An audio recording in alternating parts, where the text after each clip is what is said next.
Okay, this is going to be a video on the Sungold Power Sph6548p inverters. I don't like to do reviews on something that I can't say is any good until I've used it for a period of time. Enough that I can say, hey, this is pretty good. And this has been in operation for approximately a little over 90 days.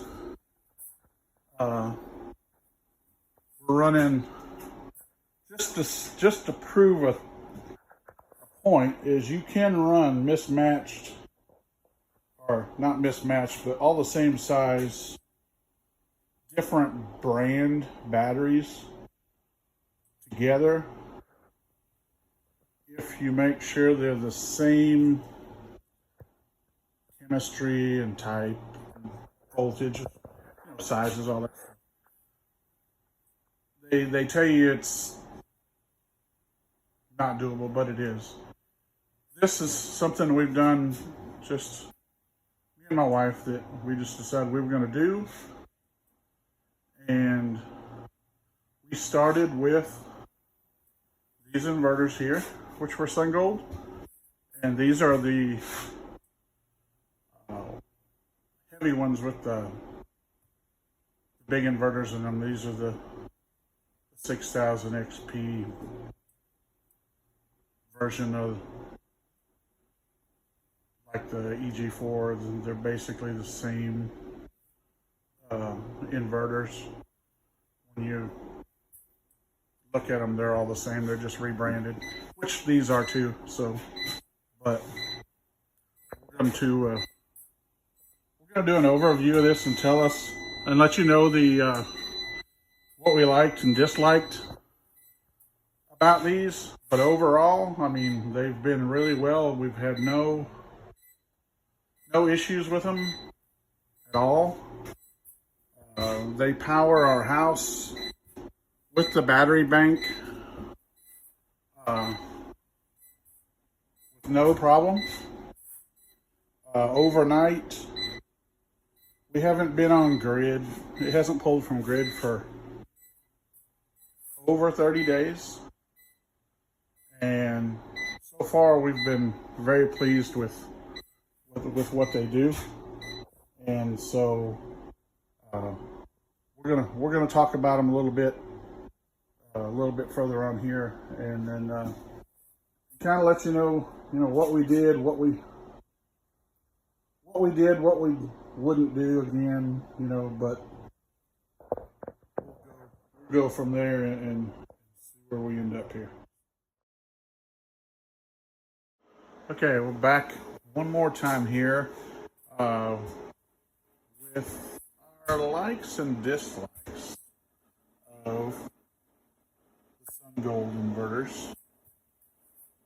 It's been a few days since we did the first part of this video, and we've had several cloudy days.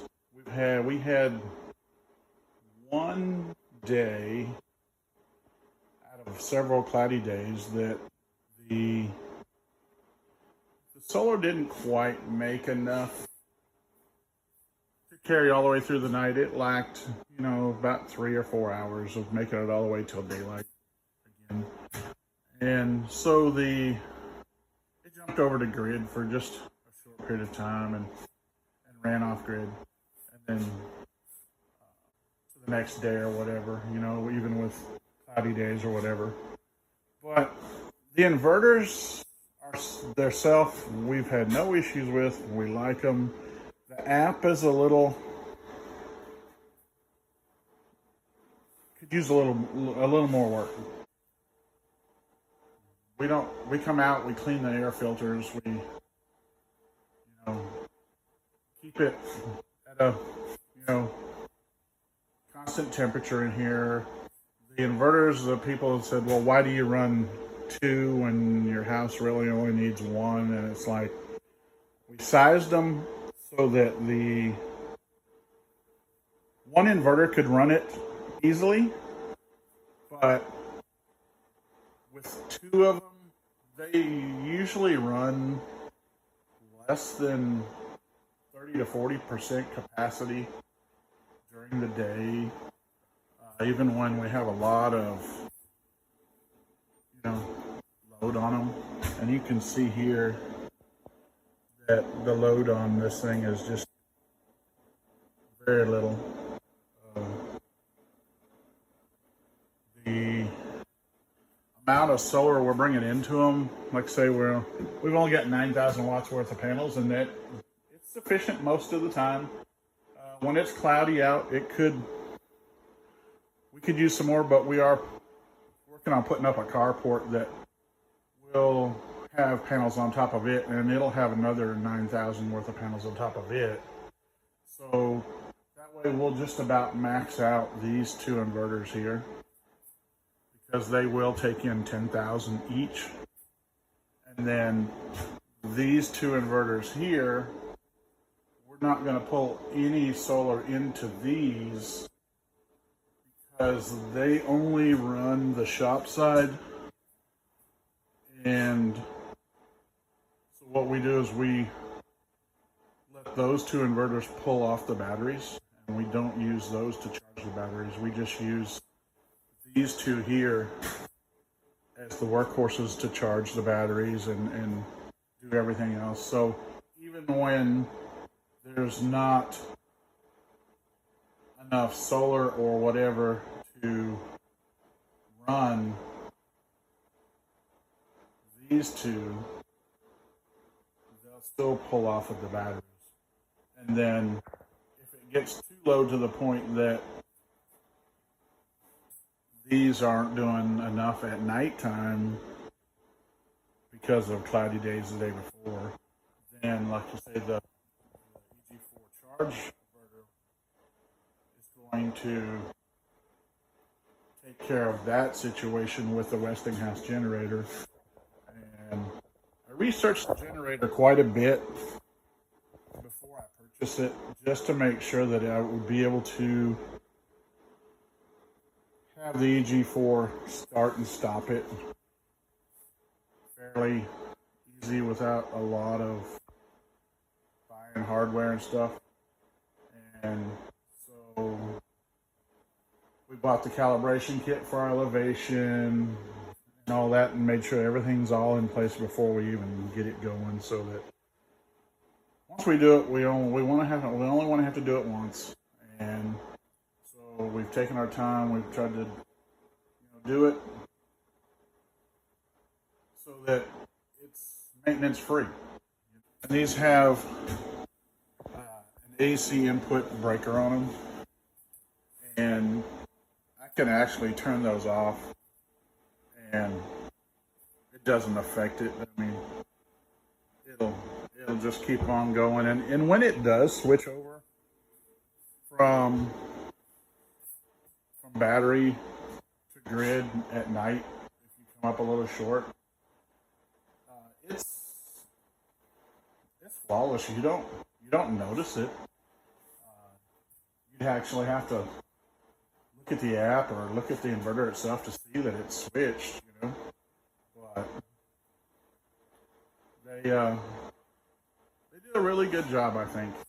And for the price, and for a person that's going to do DIY, yeah, the manual could use a few more details in it, but there's enough videos out there and enough documentation out there that if you just kind of look it over or just ask some questions to Sungold, they'll answer your questions.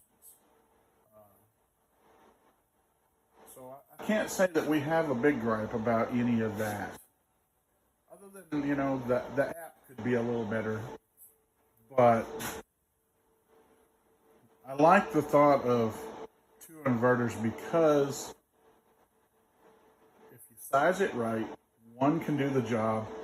If you have a failure on one, you can always disconnect one, run on one, while you're having one repaired or replaced. replaced or whatever the case may be, and not be out of power or anything. Or, like I say, we can always switch to grid if we just had to, but we try not to. We try to keep it to where this thing does the job, and one day we may not need that pole, or that pole may not be available or something because of life changes or whatever, but it's there if you need it. Most of the time it is a co-op, so they do have some outages, and you may be without power for 3 or 4 hours because they have a failure on some equipment or something. But sometimes my neighbors will call me or whatever and say, "Hey, is your power out?" And it's like, no, my power's not out. But I mean, I wouldn't know if it was because I'm not reliant on it. But you can run them without a battery. I haven't tried it, but I'm sure they'll do it. I mean, because they've done everything else that they said they'll do. You wouldn't know from being in the house. You wouldn't know that it wasn't connected to a grid somewhere, because you don't have to come out here and mess with it at all. We had when our well pump comes on, even when we're on grid, when our well pump comes on, you might see the slightest little flicker in the LED lights when it comes on or goes off. But it does it. It did it when we were on grid, and it still does it now, and you still don't. I don't pay it any attention. I just, oh hey, the well came on. I could tell, just because I was looking for it, but leave links below to the inverters and a few other items here that I used that might be useful. But as far as reliability, budget, DIY, I don't see why a person wouldn't be able to do it. So I know everywhere is not the same situation, but if you are in the situation that you can do it, and you seem like it's something that you're interested in, I think it's within a normal person's reach. I mean, it's definitely been, I can't say out of my expertise, but it's definitely been something to think about a little bit along the way, and it's a peace of mind. Like I say, when the rest of the area is out of power and you're sitting over here and don't even notice the difference, it is nice. It's like, well, could I run an extension cord to my neighbor's house so he could have something? Yeah, probably could. I've got it set up to where I've sized it where it needs to be, and I think if I did it again, I don't see why I wouldn't use the same inverters again. I mean, at the end of the day, they've been solid. So if you seem to like what we've done, then hey, give us a thumbs up. And like I say, if you have any questions, just holler at us. I'm not an expert, but at the end of the day, I know what I've done, and I know the result we've ended up with, and we'll be as helpful as we can be.